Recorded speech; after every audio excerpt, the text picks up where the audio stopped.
Boa noite! Eu sou Alonso Filho, atual presidente da Associação dos Magistrados da Justiça do Trabalho de Alagoas, 19ª Região, a Mata 19, iniciando mais uma live aqui pelo Instagram, nesse perfil que você já segue e acompanha, mas se não seguiu ainda, não está acompanhando, vai seguir depois, porque depois de hoje, dificilmente você vai deixar de acompanhar a Matra com esse programa que nós temos hoje. Hoje, a Matra, no programa A Matra Convida, nós teremos a alegria e a satisfação e, obviamente, a oportunidade de aprendizado de estarmos juntos aqui com o doutor Alex Andrade. Olha que interessante, o psicólogo clínico, psicanalista, e vai estar trazendo conosco o tema ansiedade e o inconsciente coletivo. É meia horinha, rapidinho, não lhe atrapalha a sua programação, mas quando você sair daqui, você vai sair com outro astral. Porque a proposta é falar do que se sabe, do que se conhece. Costuma-se atualmente, a gente percebe que as pessoas falam de tudo e de todos, achando que pode falar de tudo e de toda hora que pode, quando na verdade nós deveríamos estar falando daquilo que nós conhecemos, sabemos e temos a experiência, a capacitação e a experiência necessária para falar sobre. Por isso, convidamos alguém que além de ser um psicólogo clínico, ser um psicanalista, ele também é pós-graduando em neurociência e psicologia avançada pela PUC do Paraná, além de ter o certificado Ítalo Vacili e diplomata civil pela Jethro International Chaplain.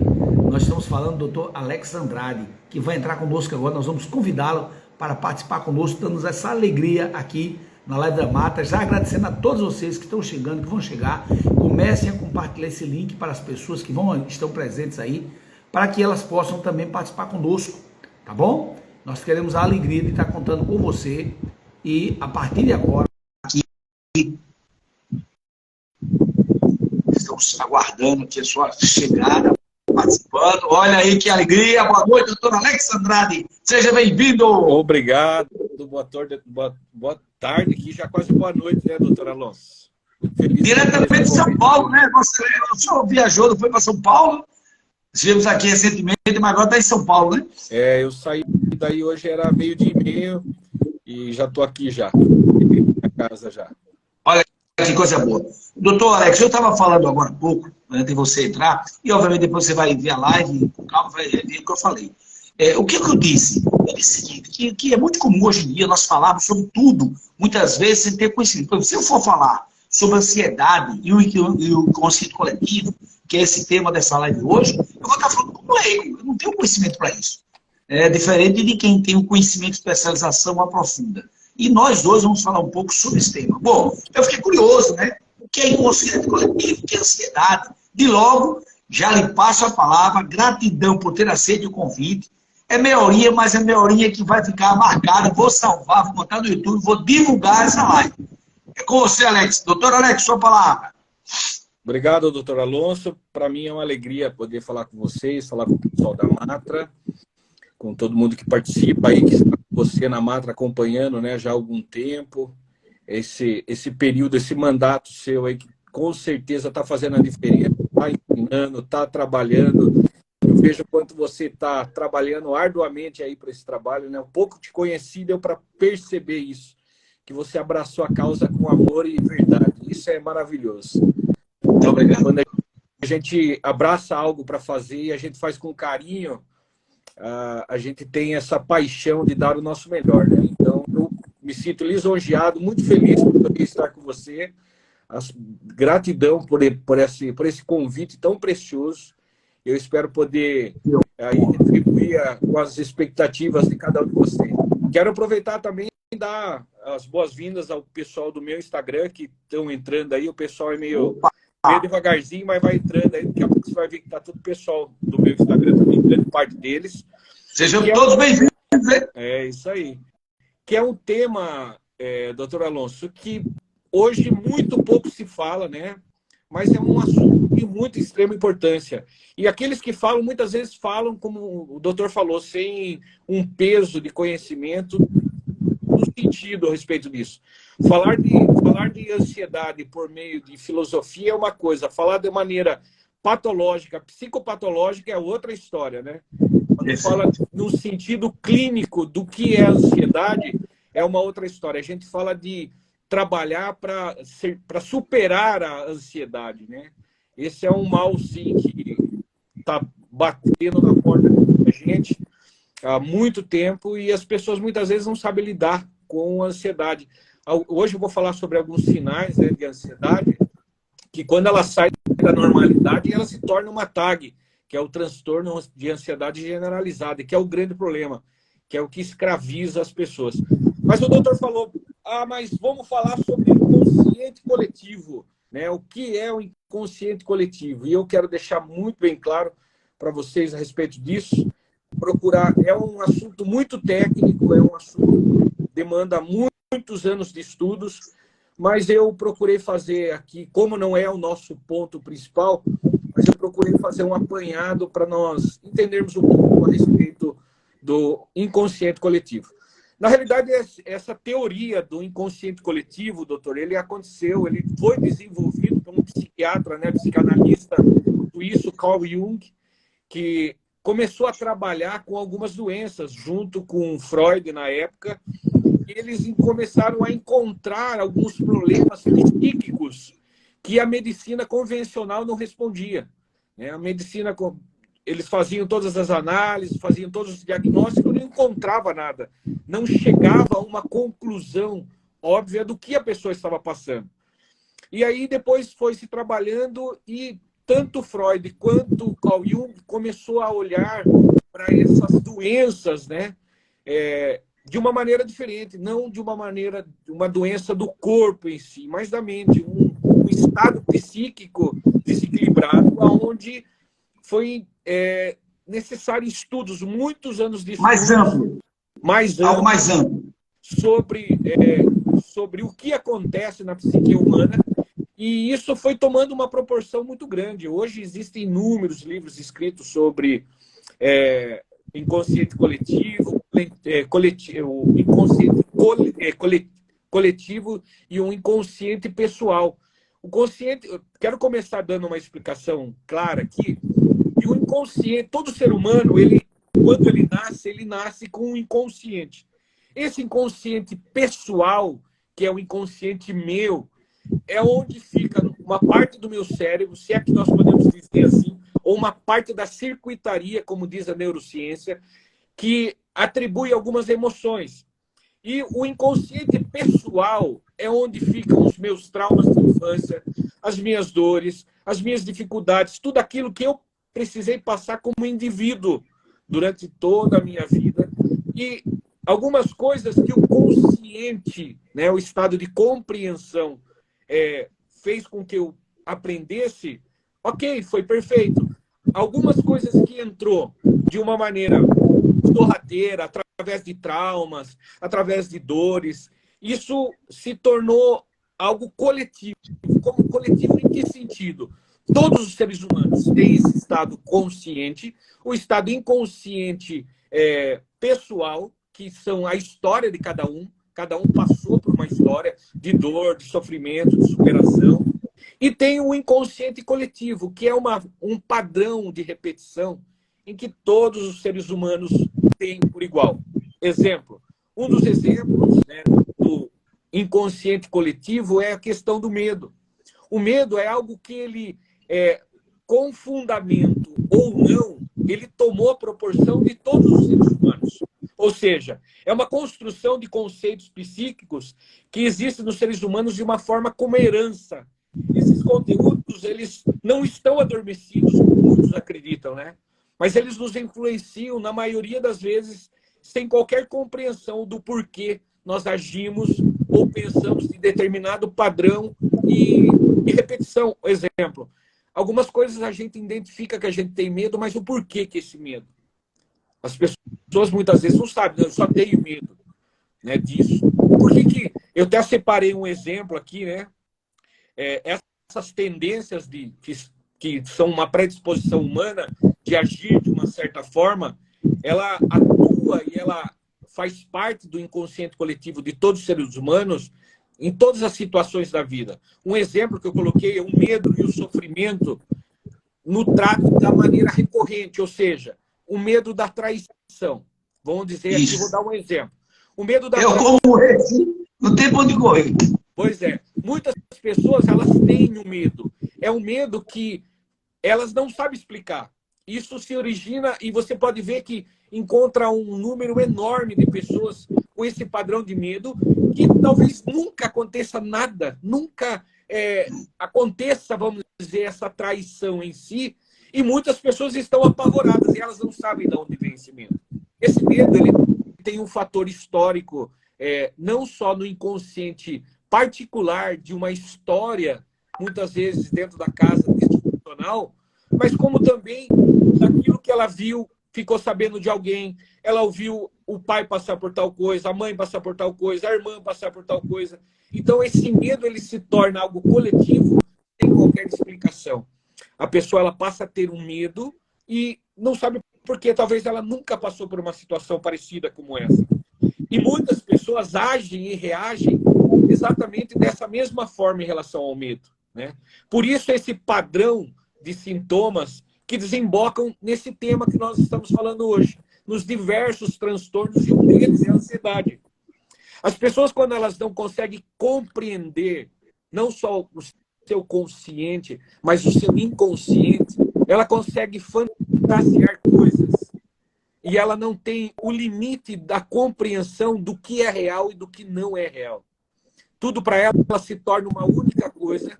Ela traz coisas que ela recebeu lá no passado, lá na infância, e traz para a vida dela hoje. Ela canaliza a vida dela hoje. Ou seja, ela não consegue viver uma novidade de vida. Ela não consegue viver uma vida de perspectivas, de esperança. Eu recebo muito, né, dos pacientes, pessoas que dizem que elas têm um medo, né, por exemplo, da traição, de uma maneira gigantesca, e ela não sabe. A pergunta normalmente é: mas você já foi traída? Você já soube de algo? Não, eu nunca soube, mas eu morro desse medo. E isso é um problema sério. Uma pergunta rápida. Então, quer dizer, baseando nessa ideia, é leigo, pergunta de leigo.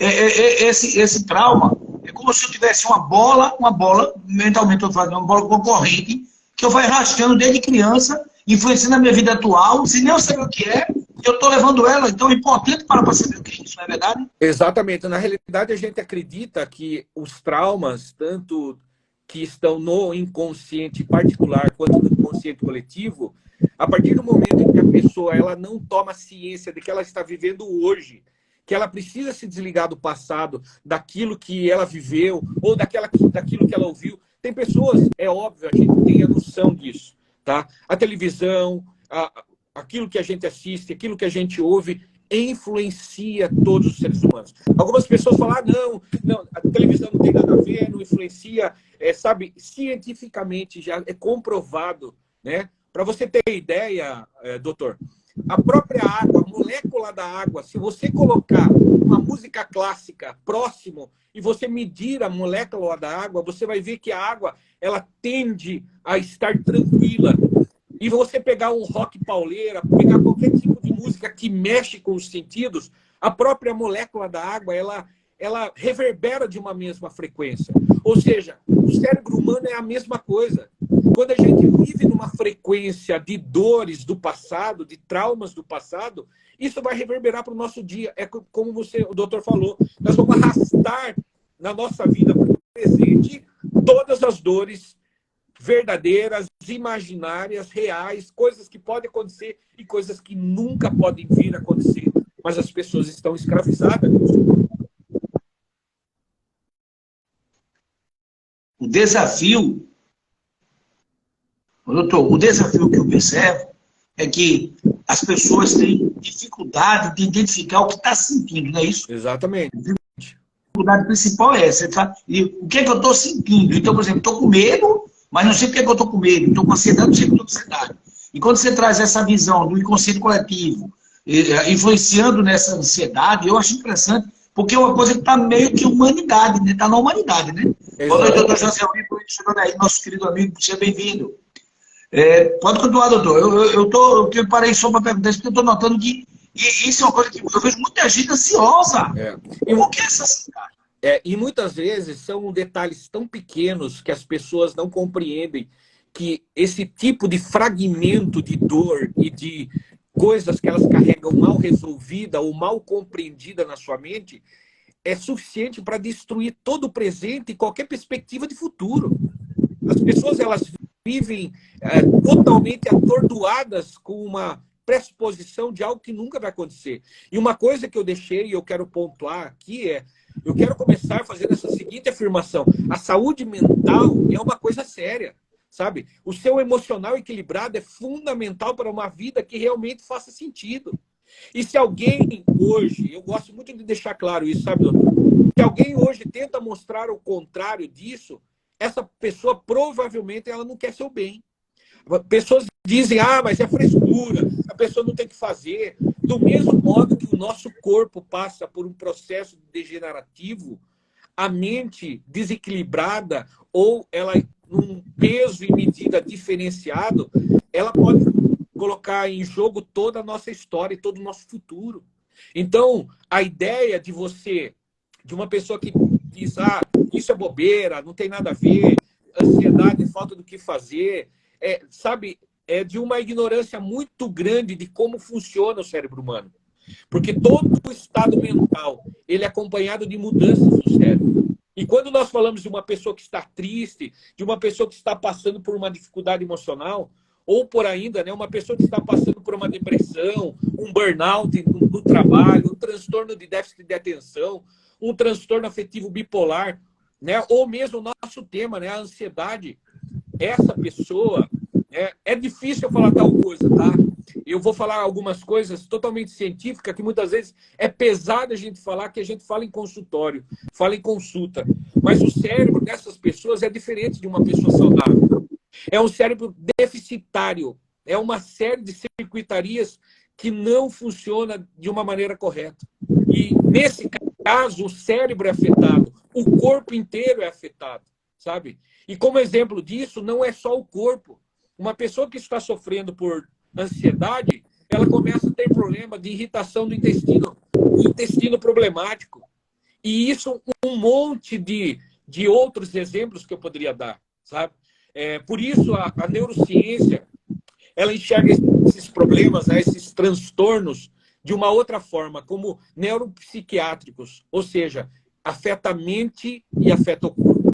Algumas pessoas podem até ver alguns sinais desse transtorno na sua vida, dessas pessoas que estão nos ouvindo, sem conseguir qualificar, falar, não, eu estou passando por isso. Por isso que eu separei alguns. Que sinais são esses, doutor? Que sinais são esses que pode...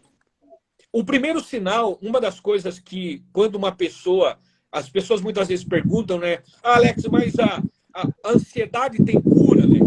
Essa é uma pergunta recorrente, uma pergunta que todo mundo faz para mim. Alex, a ansiedade tem cura? A primeira coisa que eu quero deixar claro é que a ansiedade ela faz parte do processo cerebral, do processo de construção do homem. Todo homem ele nasce com ansiedade. A ansiedade é o que nos move nos nossos sonhos. Um dia você esteve ansioso por ser um juiz do trabalho, você se dedicou, estudou, e essa ansiedade boa fez com que alavancasse você a buscar seus estudos, a se preparar para dar o melhor no exame para poder passar. Algumas pessoas, a ansiedade, por exemplo, a pessoa quer fazer uma viagem, ela tem esse estado ansioso, é o único estado que dá o pontapé inicial para a pessoa se programar. O grande problema é quando essa ansiedade, que é normal e humana, ela se transforma numa TAG, que é o transtorno, que faz com que as pessoas se paralisem, a pessoa fique paralisada com a ansiedade. A ansiedade equilibrada, ela não tem problema, não é problema nenhum. Ela seria um instrumento, então, para o próprio ser humano, um instrumento humano. Exatamente. Essa ansiedade. Exatamente. Diferente da depressão, né, que é uma outra doença ela que trabalha e que amarra a pessoa no passado, né, que a pessoa ela vive arrastando o passado, a ansiedade ela é um instrumento de segurança do ser humano e também de trazer com que o ser humano avance, com que o ser humano faça.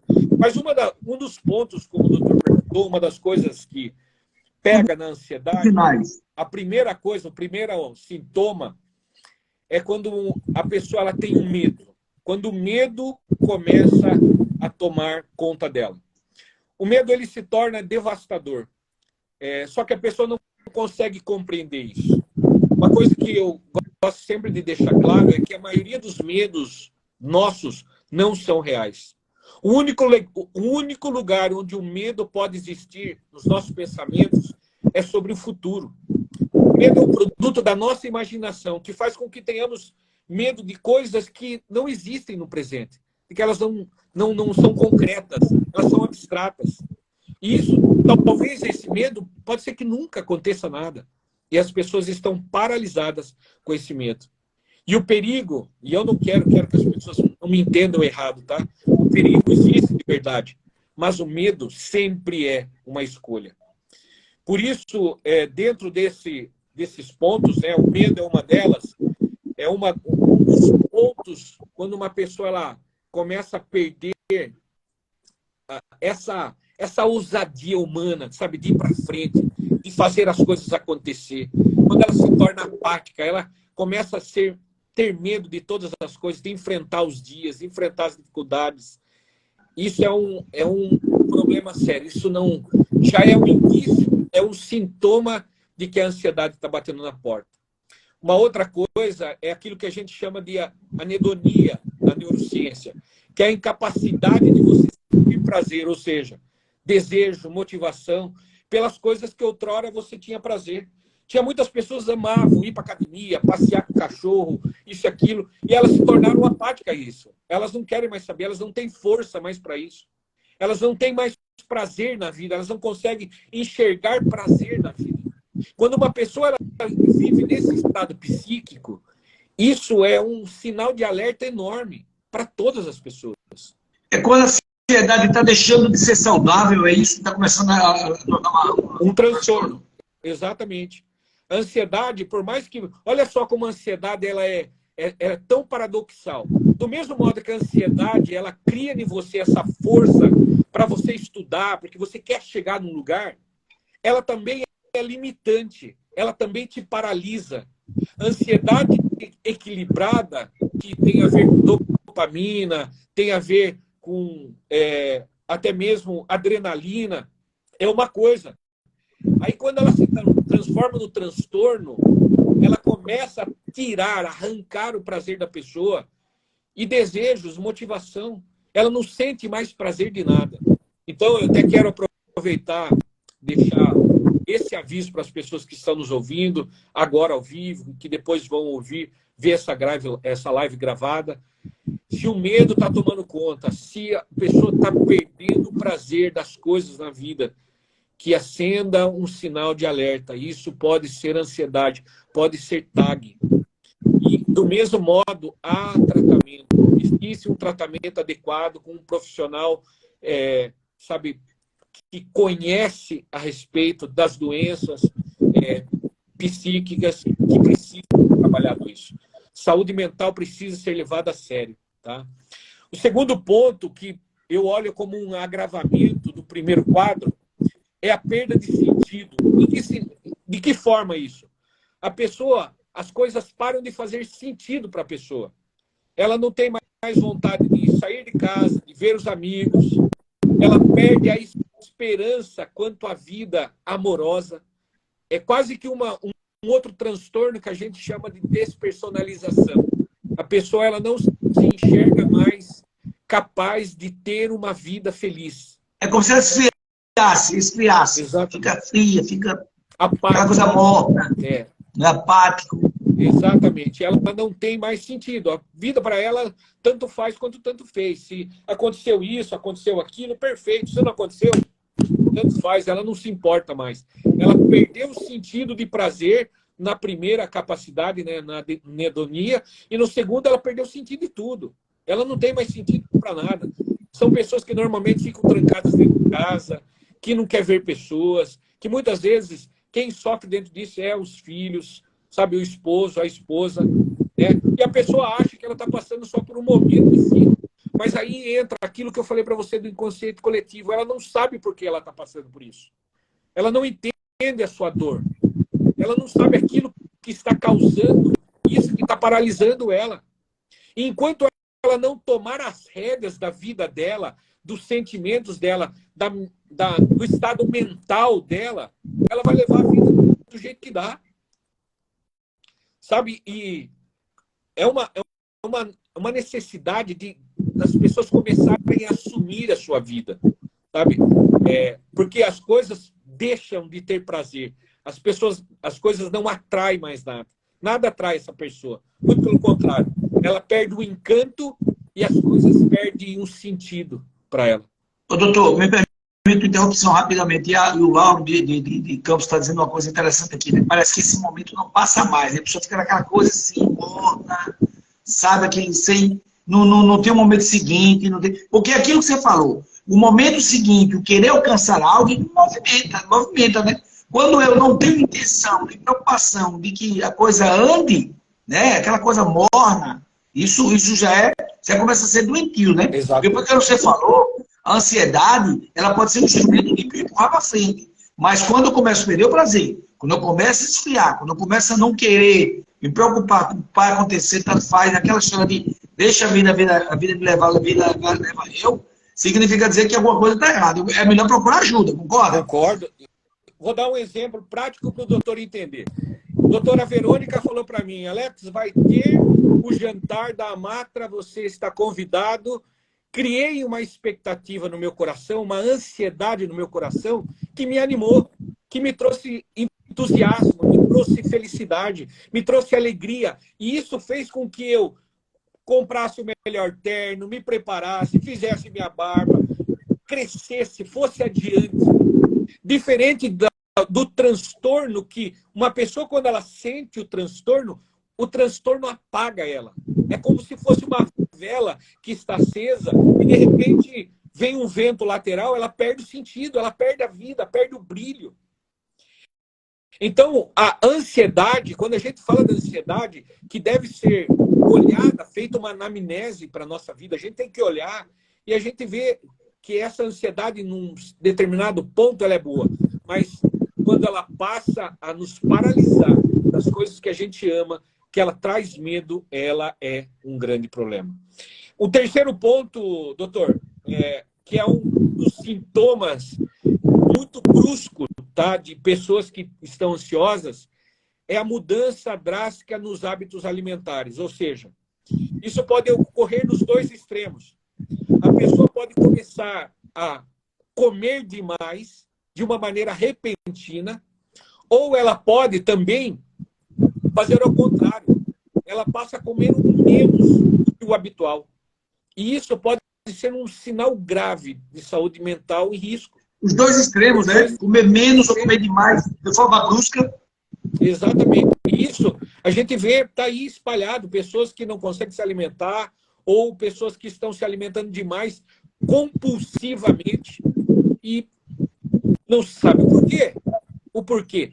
Isso em setup terapêutico, em atendimento clínico, o profissional ele tem a maestria, vamos dizer assim, de perceber através de uma conversa, mesmo que muitas vezes a pessoa não queira falar, a gente consegue captar através de outras técnicas de trabalho psicológico e a gente vê que a pessoa precisa de ajuda, né? Uma outra coisa também que também tem a ver com o apetite, né? É a mudança brusca na libido, ou seja, no apetite de cunho sexual. A pessoa que está com um problema de ansiedade, ela perde o prazer, ela perde o desejo. Ela pode amar a pessoa, ela pode ser apaixonada, pode ser o amor da vida dela. Ela perde toda essa compreensão, esse estímulo da libido. Tá? Que tão aproxima, né? Aí fica trabalhando, realmente. Pois é. E as relações sexuais, elas passam a não fazer mais sentido.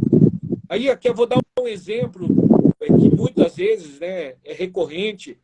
Pessoas que você vê em atendimento que fala, pô, eu tô casado, mas faz 6 meses, faz 1 ano que eu não tenho relação com a minha esposa, não tenho com o meu esposo. E para a pessoa tá tudo bem, ela acredita que tá tudo bem, sabe? Os dois estão sadios, tá? Fisicamente, nada da condução motora os proíbe a isso, mas eles estão paralisados porque por causa de um problema psicológico. Existe Agora isso é muito profundo. Quer dizer que até a ansiedade pode influenciar até no desejo de um pelo outro. Com certeza. A libido ela pode simplesmente baixar muito ao ponto de que a pessoa, todo apetite sexual dela vai embora. Então, olha só, se com o passar dessa live, né, as coisas parecem que para algumas pessoas fazem sentido, esses sintomas, tudo isso significa viver uma vida no preto, no branco, é uma vida sagrada. As pessoas, doutor, têm uma resistência de procurar um profissional da saúde mental, porque elas se acham, não, eu não tenho problema, eu estou muito bem, apenas é um momento difícil, apenas um momento que eu não estou legal, e as pessoas estão sofrendo, estão padecendo, e elas não buscam, elas não encontram, elas acreditam, elas investem muito dinheiro em muitas coisas, em viagens de um lado para o outro, para fazer, para sair.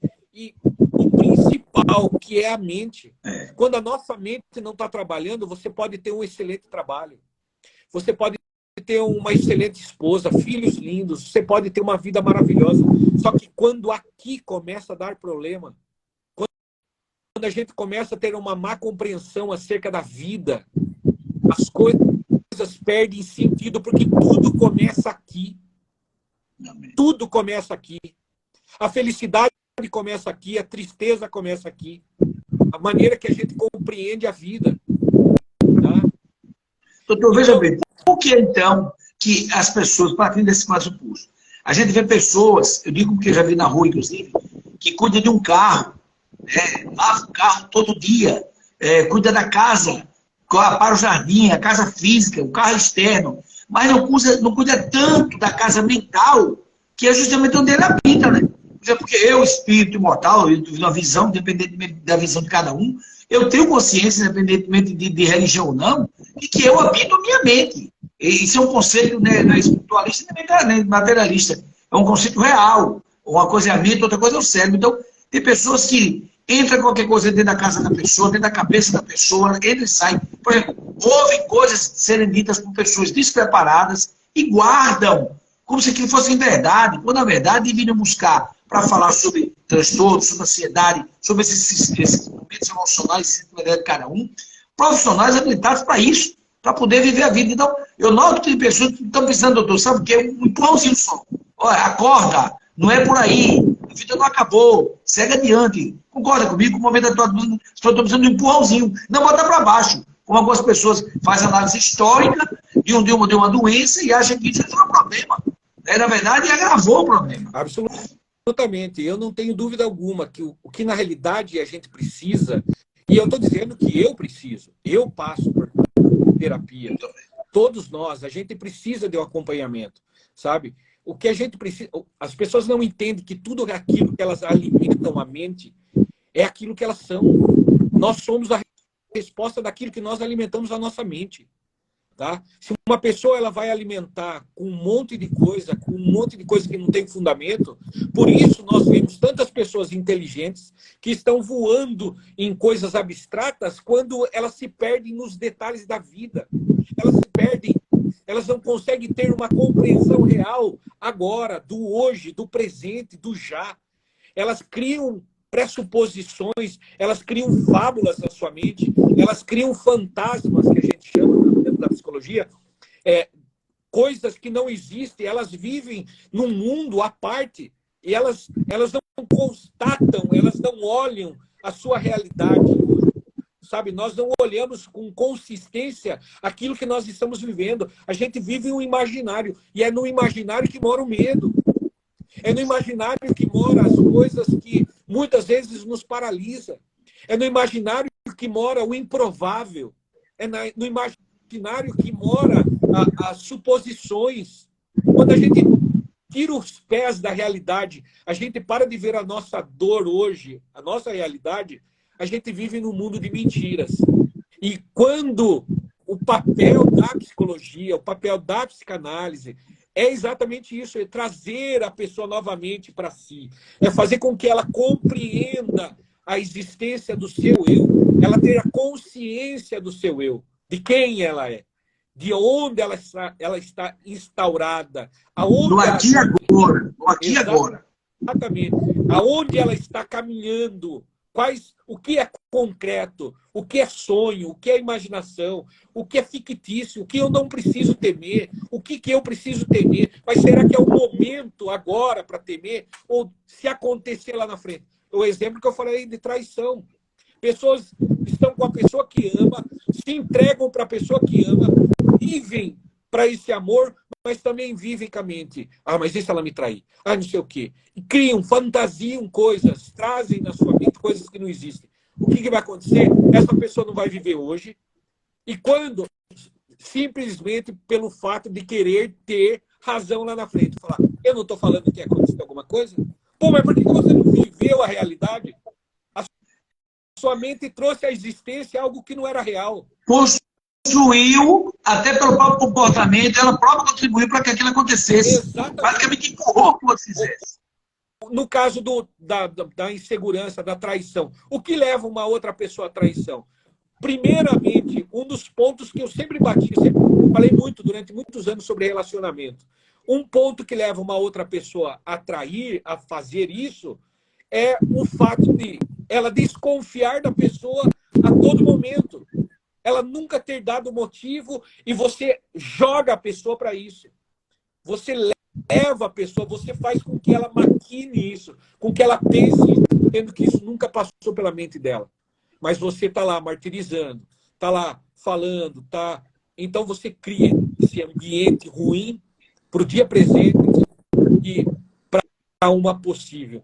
Mas há alguns estudos de algumas universidades americanas que dizem o seguinte: mais de 70% dos nossos medos, da nossa mente, fantasiosos, eles nunca vão acontecer. Mais de 70%.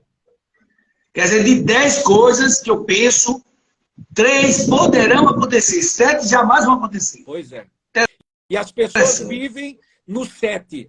Elas vivem naquilo que talvez nunca aconteça, mas elas trazem a existência através de uma... Olha, a doutora Verônica lembrando aí, projetando traumas, né? Projetando traumas, fica planejando o que pode acontecer, que na verdade não vai acontecer, mas 70% do que não vai acontecer, mas eu fico jogando o que eu vivi, o que eu passei, para frente, atrapalhando a minha própria vida. Doutor, o nosso filme já está já acabando, eu quero marcar depois, dizer o seguinte, porque eu combinei que ia ser meia hora, entenda, já vou para 40 minutos, não é nada demais não. É porque eu gosto de dar uma coisa, porque as pessoas se organizarem. O que eu queria combinar com o doutor Alex, dentro da sua agenda, logicamente, é a gente fazer o parte 2, entendeu? Marcar, para a gente analisar, porque no parte 2, agora veio para a teoria, a gente marcar uma parte 2 para analisar casos. Porque eu tenho alguns casos de alguns amigos, não vou dizer nome de ninguém, mas que eu sei que se eles permitirem uma análise da situação, a gente vai identificar alguma coisa. Por exemplo, você trouxe vários sinais aí que podem acontecer. Um deles, por exemplo, tem um amigo, só para concluir essa ideia e passar para você concluir também, e se aceitar, a gente marcar a parte 2, análise de caso, para a gente trazer alguns casos para cá. O que eu queria, eu noto que ele dorme muito mal. Eu noto que eu penso, na minha visão leiga, que deve ter alguma coisa a ver com isso, pelo que você falou até agora. Então, esse sono ruim pode estar ligado com o adoecimento dessa ansiedade que poderia ser boa e que não é? Olha só, o sono, eu mandei para você, né, para o doutor dar uma olhada, tá aí, depois você dê uma olhada sobre isso. O sexto sinal, né, deles, depois a gente marca para a gente falar, mas o sono ruim, esse sintoma está ligado a inúmeros transtornos neuropsiquiátricos. Então, inúmeros. Um sono bem... ele é baseado em duas coisas, quantidade e qualidade. A quantidade adequada e a qualidade. Eu acredito ainda que existe um ritual, tá? Tirando o misticismo do lado, né? O ritual, eu estou dizendo, de um preparo até o momento de você, que faz com que você acorde querendo viver. Existem pessoas hoje que não dormem bem, né? Existem inúmeros transtornos que podem estar por trás. Pode ser, sim, uma depressão, uma ansiedade, até mesmo um transtorno bipolar. E quando a gente fala, tá, muitas vezes as pessoas olham para os transtornos como algo pejorativo. Ah, a pessoa é desse jeito, isso é mau caratice, isso é aquilo, principalmente quando a gente fala de transtorno bipolar. Nós estamos falando de doenças, ninguém pede para ter um câncer. E a pessoa acaba tendo o câncer, e ela luta pelo câncer, contra o câncer. E muitas vezes existem transtornos mentais que a pessoa luta contra esses transtornos, porque faz parte, é algo que é deficitário na mente dela. Então, precisa, com certeza, pode ter certeza disso, o problema do sono e a maioria das vezes, tá? Ele engloba um monte, mas a gente tem estudos de casos, inúmeros estudos de casos, está ligado à depressão, a excesso de passado, a falta de superar passado, talvez um transtorno pós-traumático, alguma coisa que aconteceu, sempre tem um ponto inicial que faz com que, tanto que se você conversar com esse amigo seu, você vai falar com ele e você vai identificar uma coisa que é pontual. Você vai ver que quando ele começou a dormir ruim, a dormir mal, teve um ponto. Ele vai lembrar desse ponto. A partir desse acontecimento, eu não consigo dormir bem. Entendi. A partir de um determinado momento é que ele passou a dormir ruim. Exatamente. É porque ele conversando comigo uma vez, eu não estou conseguindo dormir direito mais. Eu não consigo dormir direito, mas ele teria que fazer essa ajuda terapêutica para poder identificar onde foi e qual foi o evento motivador. Concorda? Exatamente. E deixando claro aqui que todos os transtornos que nós falamos, todos eles que eu mencionei, todos eles existem protocolo de tratamento, tratamentos adequados, aonde duram de 3 meses a 6 meses, aonde a pessoa pode viver uma qualidade de vida. As pessoas estão lutando para ganhar dinheiro, para trabalhar, para ter muitas coisas, e muitas vezes elas estão amarradas aqui. Eu torno a dizer, aqui é a chave mestra da nossa comunidade. Se aqui estiver bem, todo o nosso corpo vai estar bem. Nós vamos estar motivados para ter uma vida diferenciada. Olha, a Verinha dizendo aí, doutor, graças à sua participação, a Verinha está dizendo, acho que as lives tem que ter todos os dias. Obrigado, Verinha, obrigado a você, obrigado ao pastor, obrigado a todas as pessoas. Olha só, eu vou falar algo aqui, passar a palavra do doutor Alex para ele fazer as conclusões, mas com a promessa de nós voltarmos com esse gostinho do Quero Mais para frente, esse Tamacá, para fazer alguma análise de alguns casos específicos. Uma coisa é certa, eu particularmente, pelo menos hoje, para mim, está registrado, você que não assistiu a live, vai assistir depois, você vai perceber que, pelo que o doutor Alex Andrade trouxe para nós, a ansiedade, se tudo errado, me corrija, a ansiedade, ela é um instrumental humano. Ela pode ser algo bom, dependendo do que eu use, dentro de determinados parâmetros. Né? Eu tenho que ter esse cuidado e esse olhar terapêutico para me auxiliar. Até que ponto os sinais que eu apresento, que foram citados aqui na live, que você que não assistiu agora vai ver depois, que vai ficar gravada, e eu vou botar a gente vai colocar, junto com a minha amiga Joana, que é da imprensa nossa, assessoria de imprensa, um abraço para ela. Nós vamos colocar para você assistir, você vai perceber que, como o doutor Alex trouxe de forma didática, existem determinados sinais que mostram que você pode estar com uma ansiedade não saudável. Porque, pelo que ele mostrou, por exemplo, um exemplo bem prático, né? Quando nós tivemos a alegria de convidar a doutora Verônica, né, para participar do jantar com nossos amigos e irmãos lá, magistrados do trabalho aqui de Alagoas, e fiz questão de dizer para elas, olha, não venha sozinha não, viu? Porque ela disse que você iria. E eu percebo realmente que quando você chegou numa energia muito boa, aquela energia alegre, aí agora você me disse, né? Porque você se permitiu se motivar para um evento que foi muito alegre. Todo mundo gostou. Então significa dizer assim, não é? Então eu também posso fazer isso com a minha vida, no meu dia a dia. Quando alguém me convidar para alguma coisa, eu me motivar, me estimular, buscar o meu melhor para viver feliz. Por isso que nós vamos passar a palavra para o doutor Alex Andrade, nosso psicólogo, clínico, psicanalista. E, olha, eu gostei dessa palavra, que no futuro, daqui a uns 10 anos, eu vou entrar nessa área que eu acho linda, neurociência. A neurociência avançada, porque a gente vai além da mesmice que as pessoas falam, de estereotipar as pessoas sem ter conhecimento.